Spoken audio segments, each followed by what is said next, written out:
गीता में नारायण का वर्णन सारथी के रूप में है। श्री सद्गुरुदेव परमात्मने नमः। श्री रामचंद्राय नमः। ये अद्भुत है, ये अद्भुत है। विश्व में जितने भी मजहब है, जितने भी धर्म हैं, उन सब ने नारायण को सिंहासन पर बैठाकर उनकी पूजा की है।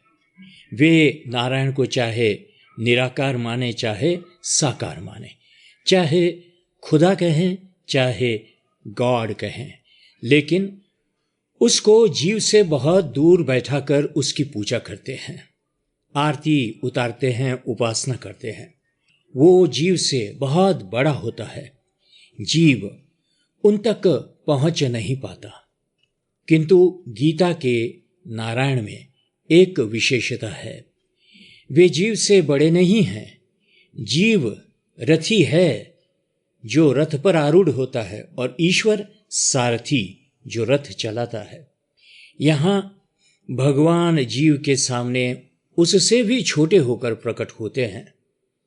वे कहते हैं कि जीव केवल मैं ही बड़ा नहीं हूं, तुम भी बड़े हो।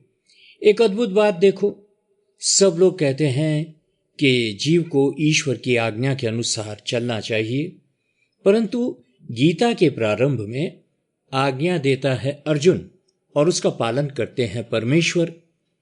सेनयोरुभयोर मध्ये रथम स्थापयमेच्युत। अर्जुन कहता है कि कृष्ण, दोनों सेनाओं के बीच में मेरे रथ को स्थापित कर दो।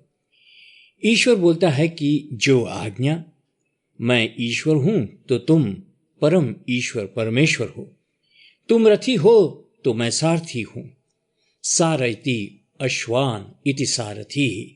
जो घोड़ों का संचालन करे उसका नाम होता है सारथी। उसके एक हाथ में घोड़ों की बागडोर है और दूसरे हाथ में चाबुक है।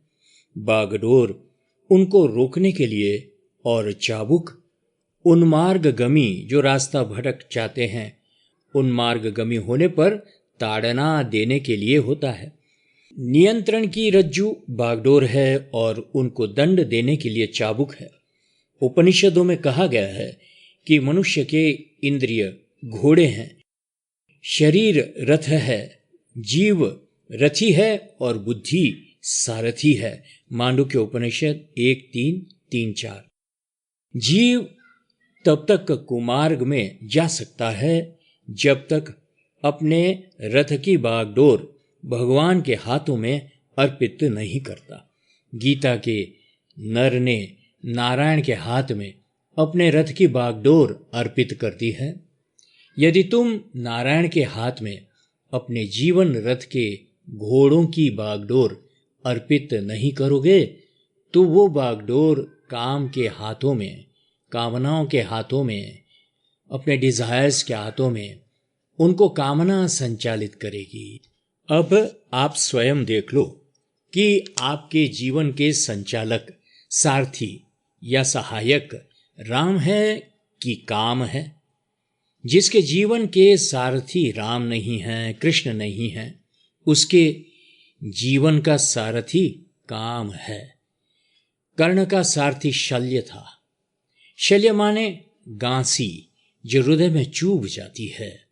वही कर्ण के रथ का संचालन कर रहा है और पांडवों के प्रति, अर्जुन के प्रति उसको द्वेष है।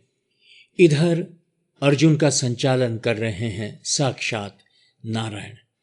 दोनों के अधिकार में बड़ा फर्क है।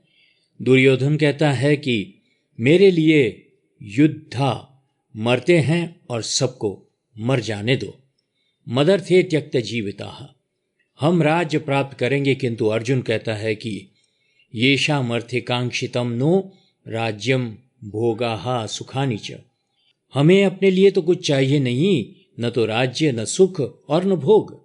ये सब जिनके लिए चाहिए वे तो मरने के लिए तैयार है। जब वे ही मर जाएंगे तो मैं अकेला राज्य, सुख, भोग लेकर क्या करूंगा। इस प्रकार अर्जुन की प्रवृत्ति लोकहित की दृष्टि से है और दुर्योधन की प्रवृत्ति स्वार्थ की दृष्टि से है।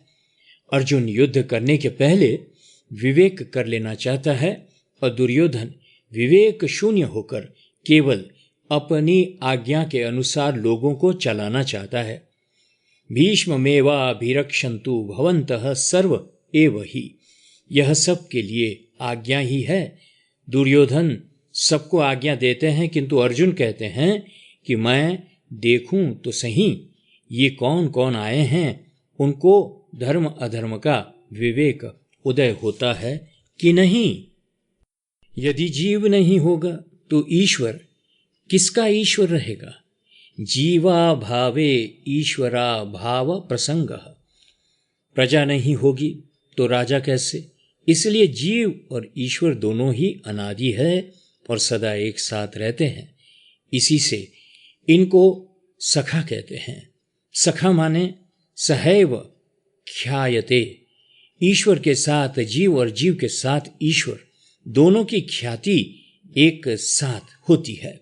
जहाँ जीव है वहाँ ईश्वर है, जहाँ ईश्वर है वहाँ जीव है। दोनों एक ही चेतन के दो रूप है। सत्वमेकम द्विधा स्थितम। महाभारत में कहा गया है कि एक ही सत्ता नर नारायण दोनों के रूप में प्रकट है। मांडुकोपनिषद में कहा गया है कि द्वा संपूर्णा सयुजा सखाया समानम वृक्षम परिशस्व जाते। दोनों एक जाति के हैं, दोनों पक्षी है, दोनों मिले रहते हैं, दोनों में बड़ी मित्रता है और दोनों एक ही वृक्ष पर निवास करते हैं। ये है नर नारायण का स्वरूप और संबंध। मनुष्य का सखा ईश्वर है, ईश्वर का सखा मनुष्य है। जब जीव रास्ता भूलकर भटकने लग जाता है तब ईश्वर उसको संभाल लेता है। जब जीव ईश्वर की कृपा का अनुभव नहीं करता तब उसके हृदय में एक अभाव की अनुभूति होती है। वो व्याकुल हो जाता है, विक्षिप्त हो जाता है और फिर ईश्वर ईश्वर पुकारता है। जय सिया राम, जय सद्गुरुदेव।